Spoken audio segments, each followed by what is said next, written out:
Hello friends, welcome to my channel heaven of spices ಮಸಾಲೆಗಳ ಸ್ಪರ್ಕ.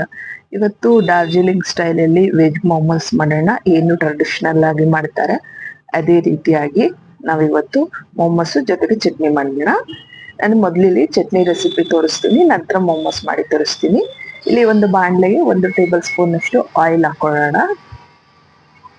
ಎಣ್ಣೆ ಕಾದ ನಂತರ ಇದಕ್ಕೆ ಸಣ್ಣದಾಗಿ ಕಟ್ ಮಾಡಿರುವಂತ ಶುಂಠಿ ಹಾಗೆ ಬೆಳ್ಳುಳ್ಳಿ ಹಾಕೊಳ್ಳೋಣ.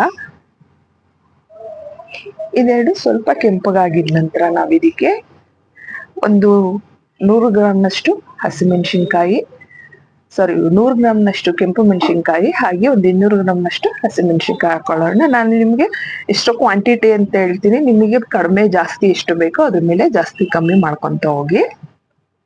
ಇದು ನೋಡಿ ಕೆಂಪಗಾಗಿದೆ. ಈಗ ನಾವಿದಕ್ಕೆ ಕೆಂಪು ಮೆಣಸಿನ್ಕಾಯಿ ಹಾಕೊಳ್ಳೋಣ. ಕೆಂಪು ಮೆಣಸಿನ್ಕಾಯಿ ಹಾಕಿ 2 ಸೆಕೆಂಡ್ ಕೈ ಆಡ್ಕೊಂಡ ನಂತರ ಇದಕ್ಕೆ ಹಸಿರು ಮೆಣಸಿನ್ಕಾಯಿ ಹಾಕೋಣ. ನಂತರ ಇದಕ್ಕೆ ಒಂದ್ ಸ್ವಲ್ಪ ರಫ್ ಆಗಿ ಕಟ್ ಮಾಡಿರೋಂತ ಒಂದು 4 ರಿಂದ 5 ಟೊಮೊಟೊ ಹಣ್ಣು ಹಾಕೊಳ್ಳೋಣ. ಸಾರಿ, ನಮ್ಮ ಮನೆ ಹತ್ರ ಸ್ವಲ್ಪ ಮನೆ ಕಟ್ತಾ ಇದ್ದಾರೆ, ಹಾಗಾಗಿ ಸ್ವಲ್ಪ ಸೌಂಡ್ ಬರ್ತಾ ಇದೆ ನೋಡಿ. ಈಗ ಮಿಕ್ಸ್ ಮಾಡ್ಕೊಳ್ಳೋಣ. ಈಗ ಇದಕ್ಕೆ ಟೊಮೊಟೊ ಹಣ್ಣು ಕೂಡ ಹಾಕೊಳ್ಳೋಣ. ಇದು ಟ್ರೆಡಿಷನಲ್ ಆಗಿ ಏನ್ ಮಾಡ್ತಾರೆ ಅದನ್ನ ತೋರಿಸ್ತಾ ಇದ್ದೀನಿ. ಇವಾಗ ತುಂಬಾ ರೀತಿ ಚೇಂಜಸ್ ಮಾಡ್ಕೊಳ್ತಾ ಇದಾರೆ ಚಟ್ನಿಗೆ, ಅದನ್ನು ಕೂಡ ನಾನು ನೆಕ್ಸ್ಟ್ ಅಲ್ಲಿ ಮಾಡಿ ತೋರಿಸ್ತೀನಿ. ಈಗ ನಾನು ಬೇಸಿಕ್ ಆಗಿ ಯಾವ ರೀತಿ ಮಾಡ್ತಾರೆ ಅದನ್ನ ಮಾತ್ರ ಮಾಡಿ ತೋರಿಸ್ತಾ ಇದ್ದೀನಿ. ನಾನು ಇದ್ರ ಜೊತೆಗೆ ವೆಜ್ ಮೋಮೋಸ್ ರೆಸಿಪಿ ಮಾಡಿ ತೋರಿಸ್ತಾ ಇದ್ದೀನಿ. ವೆಜ್ ಮೋಮೋಸ್ ಕೂಡ ನಾನು ಇಲ್ಲಿ ಬೇಸಿಕ್ ಆಗಿ ಏನ್ ಮಾಡ್ತಾರೆ ಅದನ್ನೇ ಮಾಡಿ ತೋರಿಸ್ತಾ ಇದ್ದೀನಿ. ನೀವು ನೋಡಿರ್ಬೋದು, ಡಾರ್ಜಿಲಿಂಗ್ ಆ ಸೈಡ್ ಎಲ್ಲ ಹೋದಾಗ ನೀವು ನೋಡಿರ್ಬೋದು, ಅಲ್ಲಿ ತುಂಬಾ ಬೇಸಿಕ್ ಆಗಿರೋಂಥ ಮಸಾಲೆಗಳನ್ನ ಯೂಸ್ ಮಾಡ್ತಾರೆ ನೋಡಿ. ಒಂದ್ಸರಿ ಮಿಕ್ಸ್ ಮಾಡಿ ಒಂದು 5 ರಿಂದ 10 ನಿಮಿಷ ಇದನ್ನ ಬೇಯೋದಕ್ಕೆ ಬಿಡೋಣ. ನಾನು ಹೇಳಿದ ಹಾಗೆ ತುಂಬಾ ಬೇಸಿಕ್ ಆಗಿರೋಂಥ ಮಸಾಲೆಗಳನ್ನ ಯೂಸ್ ಮಾಡ್ತಾರೆ. ಮತ್ತೆ ಉಪ್ಪು, ಎಣ್ಣೆ ಈ ತರದೆಲ್ಲ ಕಡಿಮೆ ಯೂಸ್ ಮಾಡ್ತಾರೆ ಅವರು. ನೋಡಿ, ಒಂದು 5 ರಿಂದ 6 ನಿಮಿಷ ಆಗಿದೆ. ನಾನು ಇದಕ್ಕೆ 2 ಕಪ್ನಷ್ಟು ನೀರ್ ಹಾಕಿ ಮತ್ತೆ ರುಚಿಗೆ ತಕ್ಕಷ್ಟು ಉಪ್ಪು ಹಾಕೊಳ್ತೀನಿ. ಇದು ಚಟ್ನಿ ಮಾಡುವಾಗ ಕೆಲವರು ನಿಂಬೆ ರಸ ಮತ್ತೆ ಸಕ್ಕರೆ ಎಲ್ಲ ಯೂಸ್ ಮಾಡ್ತಾರೆ, ವಿನಿಗರ್ ಯೂಸ್ ಮಾಡ್ತಾರೆ. ನಾನು ಅದ್ಯಾವುದನ್ನು ಯೂಸ್ ಮಾಡ್ತಾ ಇಲ್ಲ. ನಾನು ಮತ್ತೆ ಹೇಳ್ತಾ ಇದ್ದೀನಿ, ಕೇವಲ ಬೇಸಿಕ್ ಆಗಿರೋಂತ ಕೆಂಪು ಚಟ್ನಿ ಮಾಡ್ತಾ ಇದ್ದೀನಿ.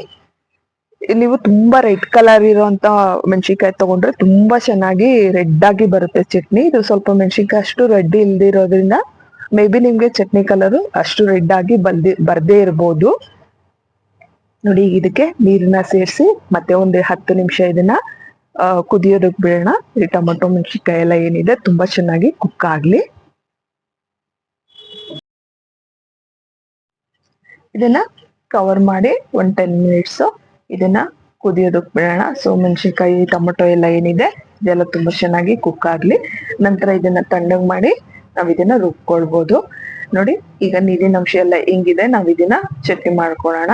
ನಾನು ಹೇಳಿದ್ನಲ್ಲ ಅವಾಗ್ಲೇ ತುಂಬಾ ಕೆಂಪಗಾಗಿರೋಂಥ ಮೆಣಸಿನ್ಕಾಯಿನ ನೀವು ಉಪಯೋಗಿಸಿದ್ರೆ ನಿಮ್ ಚಟ್ನಿ ಕೂಡ ತುಂಬಾ ಕೆಂಪಗಾಗಿ ಬರುತ್ತೆ. ಸೊ ಇದು ಮೆಣಸಿನ್ಕಾಯಿ ಸ್ವಲ್ಪ ಕಲರ್ ಕಡಿಮೆ ಇರೋದ್ರಿಂದ ಚಟ್ನಿ ಕಲರ್ ಕೂಡ ಮೇ ಬಿ ಕಡಿಮೆ ಬರ್ಬೋದು ನೋಡಿ. ನಾನು ಹೇಳ್ದಂಗೆ ಕಲರ್ ಕೂಡ ಕಡಿಮೆನೆ ಬಂದಿದೆ. ಸೊ ಚಟ್ನಿ ರೆಡಿ ಆಗಿದೆ, ಮೋಮೋಸ್ ರೆಡಿ ಮಾಡೋಣ. 2 ಕಪ್ನಷ್ಟು ಮೈದಾ ಹಿಟ್ಟು ತಗೊಂಡಿದ್ದೀನಿ. ನೀರ್ ಹಾಕೊಂಡು ಇದನ್ನ ಹಿಟ್ಟನ್ನ ಚಪಾತಿ ಹಿಟ್ಟಿನ ಕಲಿಸ್ಕೊಳ್ಳೋಣ. ಕೆಲವರು ಇದಕ್ಕೆ ಸಾಲ್ಟ್ ಆಯಿಲ್ ಯೂಸ್ ಮಾಡ್ತಾರೆ. ಬೇಸಿಕ್ ಆಗಿ ಇದಕ್ಕೇನು ಹಾಕಲ್ಲ, ಹಾಗೆ ಹಿಟ್ಟನ್ನ ರೆಡಿ ಮಾಡ್ಕೊಳ್ತಾರೆ. ಸೊ ನೀರ್ನ ಹಾಕೊಂಡು ಚಪಾತಿ ಹಿಟ್ಟಿನದಕ್ಕೆ ಇದನ್ನ ಹಿಟ್ಟನ್ನ ಕಲಿಸ್ಕೊಳ್ಳೋಣ. ಸೊ ಇದು ಸ್ಟಫಿಂಗ್ ರೆಡಿ ಮಾಡ್ಕೊಳ್ಳೋಣ. ನಾನು ಇಲ್ಲಿ 2 ಕಪ್ನಷ್ಟು ಕ್ಯಾಬೇಜ್ ತಗೊಂಡಿದ್ದೀನಿ, ಹಾಗೆ 1 ಕಪ್ನಷ್ಟು ಕ್ಯಾರೆಟ್ ತಗೊಂಡಿದ್ದೀನಿ. ಇದೆರಡನ್ನು ಇಂಟ್ಕೊಂಡು ನೀರಿನ ಅಂಶ ತಕೊಳ್ಳೋಣ. ಸಾಧ್ಯ ಆದಷ್ಟು ಸಣ್ಣದಾಗಿ ಹೆಚ್ಕೊಳಕ್ಕಾಗಿಲ್ಲ ಅಂದ್ರೆ ತುರ್ಕೊಳ್ಳಿ. ನೀವೇನಾದ್ರು ದೊಡ್ಡದಾಗಿ ಕಟ್ ಮಾಡಿ ಹಾಕೊಂಡ್ರೆ ನೀವು ಫಿಲ್ಲಿಂಗ್ ಮಾಡಿದಾಗ ನಿಮ್ ಮೊಮ್ಮೋಸು ಹರಿದೋಗುತ್ತೆ. ಸಣ್ಣದಾಗಿ ಕಟ್ ಮಾಡಿರೋಂಥ ಕೊತ್ತಂಬರಿ, ಮೆಣಸಿನ್ಕಾಯಿ ಹಾಗೆ ಇದಕ್ಕೆ ಸ್ಪ್ರಿಂಗ್ ಆನಿಯನ್ ಕೂಡ ಹಾಕೊಂಡಿದ್ದೀನಿ ಸಣ್ಣದಾಗಿ ಕಟ್ ಮಾಡಿ. ಒಂದು ದೊಡ್ಡ ಈರುಳ್ಳಿನ ಸಣ್ಣದಾಗಿ ಕಟ್ ಮಾಡಿ ಹಾಕೊಂಡಿದ್ದೀನಿ. ಹಾಗೆ ಇದಕ್ಕೆ 1 ಚಮಚದಷ್ಟು ಶುಂಠಿ ಕೂಡ ತುರಿದು ಹಾಕೊಳ್ಳೋಣ. ನೀವೇನೇ ಹಾಕೊಂಡ್ರು ತುಂಬಾ ಸಣ್ಣದಾಗಿ ಕಟ್ ಮಾಡಿ ಹಾಕೊಳ್ಬೇಕು ನೋಡಿ. ಎಲ್ಲ ಒಂದ್ಸರಿ ಚೆನ್ನಾಗಿ ಮಿಕ್ಸ್ ಮಾಡಿ ನಾವ್ ಇದಕ್ಕೆ ಶುಂಠಿ ಕೂಡ ಹಾಕೊಳ್ಳೋಣ. ಹಾಗೆ ರುಚಿಗೆ ತಕ್ಕಷ್ಟು ಉಪ್ಪು ಹಾಕೊಳ್ಳೋಣ. ಸ್ವಲ್ಪ ಬ್ಲಾಕ್ ಪೆಪ್ಪರ್ ಪೌಡರ್ ಹಾಗೆ 1 ಚಮಚದಷ್ಟು ಆಯಿಲ್ ಹಾಕೊಳ್ಳೋಣ 1 ಟೇಬಲ್ ಸ್ಪೂನ್ ಅಷ್ಟು. ಕೆಲವರು ಇದನ್ನ ಪಲ್ಯ ರೀತಿ ಮಾಡ್ಕೊಂಡು ಫಿಲ್ಲಿಂಗ್ ಮಾಡ್ತಾರೆ, ಬಟ್ ಬೇಸಿಕ್ ಆಗಿ ಮಾಡೋದು, ಟ್ರೆಡಿಷನಲ್ ಆಗಿ ಮಾಡೋದು ಇದೇ ರೀತಿಯಾಗಿ ಮಾಡೋದು. ಸೊ ಅದನ್ನು ಕೂಡ ನಿಮ್ಗೆ ಒಂದ್ಸರಿ ನೆಕ್ಸ್ಟ್ ವಿಡಿಯೋದಲ್ಲಿ ಆ ರೀತಿ ಕೂಡ ಮಾಡಿ ತೋರಿಸ್ತಾ ಇದ್ದೀನಿ. ನಾನು ಅವಾಗ್ಲೇ ಹೇಳ್ದಾಗೆ ಇದು ಟ್ರೆಡಿಷನಲ್ ಆಗಿ ಬೇಸಿಕ್ ಆಗಿ ಯಾವ ರೀತಿ ಮಾಡ್ತಾರೆ ಆ ರೀತಿಯಾಗಿ ನಿಮ್ಗೆ ಮಾಡಿ ತೋರಿಸ್ತಾ ಇದ್ದೀನಿ. ಈ ಹಿಟ್ಟು ನೆನೆಸೋ ಅವಶ್ಯಕತೆ ಏನಿಲ್ಲ, ಕಲಸಿದ ತಕ್ಷಣ ನೀವು ಇಮಿಡಿಯೇಟ್ ಆಗಿ ಮಾಡ್ಬೋದು. ಚಿಕ್ಕ ಚಿಕ್ಕ ಉಂಡೆಗಳನ್ನ ಮಾಡ್ಕೊಂಡು ತೆಕ್ಕೊಳ್ಳೋಣ. ಇದನ್ನ ಪೂರಿ ರೀತಿ ಲಟ್ಟಿಸ್ಕೊಳ್ಳೋಣ. ನಾನಿಲ್ಲಿ 4 ಶೇಪಲ್ಲಿ ನಿಮಗೆ ಮೊಮೋಸ್ ಮಾಡಿ ತೋರಿಸಿದ್ದೀನಿ, ಬಟ್ 2 ಶೇಪ್ಗಳನ್ನ ಮಾಡಿ ತೋರಿಸ್ತೀನಿ ನಿಮ್ಗೆ ಯಾವ ರೀತಿ ಮಾಡೋದು ಅಂತ. ಇನ್ನೆರಡು ಶೇಪ್ಗಳು ಮಾಡೋದು ಸ್ವಲ್ಪ ಕಷ್ಟ ಆಗುತ್ತೆ. ಸೊ ಅದನ್ನ ನೆಕ್ಸ್ಟ್ ವಿಡಿಯೋದಲ್ಲಿ ನಿಮ್ಗೆ ಮಾಡಿ ತೋರಿಸ್ತೀನಿ. ಇಲ್ಲಿ 2 ಏನು ಬೇಸಿಕ್ ಆಗಿರೋಂಥ ಶೇಪ್ ಎಲ್ರೂ ಮಾಡಕ್ ಬರುತ್ತೆ, ಆ ಶೇಪ್ನ ಮಾಡಿ ತೋರಿಸ್ತೀನಿ. ಜೊತೆಗೆ ಇನ್ನೆರಡು ಶೇಪ್ನ ಇನ್ನೊಂದ್ಸರಿ ತೋರಿಸ್ತೀನಿ. ಸೊ ಮಧ್ಯದಲ್ಲಿ ರೆಡಿ ಮಾಡ್ಕೊಂಡಿರೋ ಸ್ಟಫಿಂಗ್ ನ ಇಟ್ಕೊಂಡು ಸೈಡ್ಸಿಗೆ ಸ್ವಲ್ಪ ನೀರ್ನ ಹಚ್ಕೊಂಡು ಇದನ್ನ ತ್ರಿಭುಜ ತರ ಮಡ್ಚ್ಕೊಳ್ಳೋಣ. 2 ಸೈಡ್ಸ್ನ ಮಡ್ಚ್ಕೊಂಡು ಒಂದ್ ಸೈಡ್ ಈ ಸಮೋಸ ಎಲ್ಲ ಮಡ್ಚ್ತಾರಲ್ಲ ಆ ರೀತಿಯಾಗಿ ಮಡ್ಚ್ಕೊಂಡು ಟ್ರಯಾಂಗಲ್ ಶೇಪ್ ಅಲ್ಲಿ ಇದನ್ನ ರೆಡಿ ಮಾಡ್ಕೊಳ್ಳೋಣ. ಇದು ತುಂಬಾ ಬೇಸಿಕ್ ಆಗಿರೋಂಥ ಶೇಪ್, ಯಾರು ಬೇಕಾದ್ರೂ ಮಾಡ್ಬೋದು. ಸೊ ಮೊಮೋಸ್ ಅಲ್ಲಿ ಈ ಶೇಪ್ ಕೂಡ ಒಂದು ಸೊ ರೆಡಿ ಆಗಿದೆ. ಇನ್ನೊಂದು, ನೀವು ಕರ್ಚಿಕಾಯಿ ಕರಿಗಡ್ಬು ಬೆಲ್ಲ ಮಾಡ್ತೀರಲ್ಲ ಆ ರೀತಿ ಫಿಲ್ಲಿಂಗ್ ಮಾಡ್ಕೊಂಡು 2 ಸೈಡ್ಸ್ನ ಒಂದಕ್ಕೊಂದು ಕೂಡಿಸ್ಕೊಳ್ಬೇಕು. ಸೊ ಇನ್ನೆರಡು ಏನಿದೆ ಅದು ಮಾಡೋದಕ್ಕೆ ನಿಮಗೆ ಸ್ವಲ್ಪ ಕಷ್ಟ ಆಗ್ಬೋದು. ಸೊ ಇನ್ನೊಂದ್ಸರಿ ಖಂಡಿತ ನಿಮ್ಗೆ ಮಾಡಿ ತೋರಿಸ್ತೀನಿ. ಸೊ ಎಲ್ಲ ಮೊಮೋಸ್ನು ರೆಡಿ ಮಾಡ್ಕೊಳ್ಳೋಣ ಇದೇ ರೀತಿಯಾಗಿ. ಎಲ್ಲ ಮೊಮೋಸರು ರೆಡಿಯಾಗಿ ಮಾಡ್ಕೊಳ್ಳೋ ಅಷ್ಟೊತ್ತಿಗೆ ನೀವು ಸ್ಟೀಮರ್ ರೆಡಿ ಮಾಡ್ಕೊಬಹುದು. ನೀವು ಮಾತ್ರ ಸ್ಟೀಮರ್ ಇದ್ರೆ ನೀವು ಸ್ಟೀಮರ್ ಯೂಸ್ ಮಾಡಿ. ಸ್ಟೀಮರ್ ಇಲ್ಲ ಅಂದ್ರೆ ನೀವು ಮಾಮೂಲಾಗಿ ಇಡ್ಲಿ ಪಾತ್ರೆ ಕೂಡ ಉಪಯೋಗಿಸಿ ನೀವು ಇದನ್ನ ಸ್ಟೀಮ್ ಮಾಡ್ಕೊಳ್ಬಹುದು. ಸೊ ನೋಡಿ ಎಲ್ಲ ಶೇಪ್ಸು ರೆಡಿ ಆಗಿದೆ. 4 ಶೇಪ್ ಇದೆ ಇಲ್ಲಿ.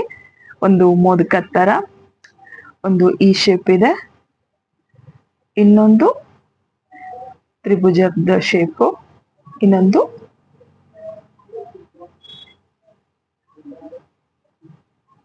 ಈ ರೀತಿ ಶೇಪ್ ಅಲ್ಲಿ ಇದೆ. ಸೊ 4 ಮಾಡಿ ತೋರಿಸಿದೀನಿ. 2 ಶೇಪ್ ನೀವು ಈಸಿಯಾಗಿ ಮಾಡ್ಕೊಳ್ಬಹುದು. ಸೊ ಅದೇ 2 ಶೇಪ್ ನ ಯಾವ ರೀತಿ ಮಾಡೋದು ತೋರಿಸಿದೀನಿ. ಇನ್ನೆರಡು ನೆಕ್ಸ್ಟ್ ವಿಡಿಯೋದಲ್ಲಿ ಖಂಡಿತ ಮಾಡಿ ತೋರಿಸ್ತೀನಿ. ಸೊ ನಮ್ದು ಮೊಮೋಸ್ ರೆಡಿ ಆಗಿದೆ. ನಾವು ಇದನ್ನ ಸ್ಟೀಮ್ ಮಾಡ್ಕೊಳ್ಳೋಣ. ನೋಡಿ ಇಡ್ಲಿ ಪಾತ್ರೆ ಇಟ್ಕೊಂಡು ನೀರ್ ಕಾಯಿಸಿ ಇಟ್ಕೊಂಡಿದೀನಿ. ಈ ರೀತಿ ಒಂದು ಯಾವ್ದಾದ್ರು ಸ್ಟ್ಯಾಂಡ್ ಅಥವಾ ಬಾಕ್ಸ್ ಇಟ್ಕೊಳ್ಳಿ. ಇದ್ರ ಮೇಲೆ ಒಂದು ಪ್ಲೇಟ್ ಅಥವಾ ಸ್ಟೀಮರ್ ಸ್ಟ್ಯಾಂಡ್ ಇದ್ರೆ ಅದಕ್ಕೆ ನೀವು ಈ ರೀತಿ ಸ್ವಲ್ಪ ಆಯಿಲ್ ಅಪ್ಲೈ ಮಾಡ್ಕೊಂಡು ರೆಡಿ ಮಾಡ್ಕೊಂಡಿರೋಂಥ ಎಲ್ಲ ಮೊಮೋಸ್ನ ಸ್ವಲ್ಪ ಡಿಸ್ಟೆನ್ಸ್ ನಲ್ಲಿ ಎಲ್ಲಾನು ಜೋಡಿಸ್ಕೊಳ್ಳಿ. ನೋಡಿ ಈ ರೀತಿಯಾಗಿ. ಇದೆರಡು ಬೇಸಿಕ್ ಶೇಪ್ ನೀವು ಈಸಿಯಾಗಿ ಮಾಡ್ಬೋದು. ಈಗ ಇದನ್ನ ಕವರ್ ಮಾಡಿ ಒಂದು 20 ಮಿನಿಟ್ಸ್ ಸ್ಟೀಮ್ ಮಾಡ್ಕೊಳ್ಳೋಣ. ಒಂದು 15ರಿಂದ 20 ನಿಮಿಷ. ಅಕಸ್ಮಾತ್ ನೀವು ಒಂದು 15 ನಿಮಿಷ ನಂತರ ಚೆಕ್ ಮಾಡಿ ಅಷ್ಟಕ್ಕೆ ಬೆಂದಿತ್ತು ಅಂದ್ರೆ ತೆಗಿಬಹುದು, ಇಲ್ಲಾಂದ್ರೆ 20 ಮಿನಿಟ್ಸ್ ಇಟ್ಕೊಳ್ಬಹುದು. ನೋಡಿ ನಮ್ಮ ಮೊಮೋಸ್ ರೆಡಿ ಆಗಿದೆ. ಈಗ ಇದನ್ನ ತೆಕ್ಕೊಂಡು ಪ್ಲೇಟಲ್ಲಿ ಅರೇಂಜ್ ಮಾಡ್ಕೊಳ್ಳೋಣ. ನೋಡಿ ಇಷ್ಟು ಚೆನ್ನಾಗಾಗಿದೆ. ನಮ್ಮ ಮೊಮೋಸ್ ರೆಡಿ ಆಗಿದೆ.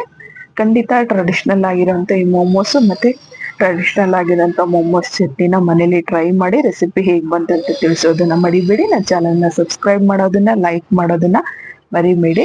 ಹಾಗೆ ನನ್ನ ವಿಡಿಯೋ ನೋಡಿದಕ್ಕೆ ಧನ್ಯವಾದಗಳು.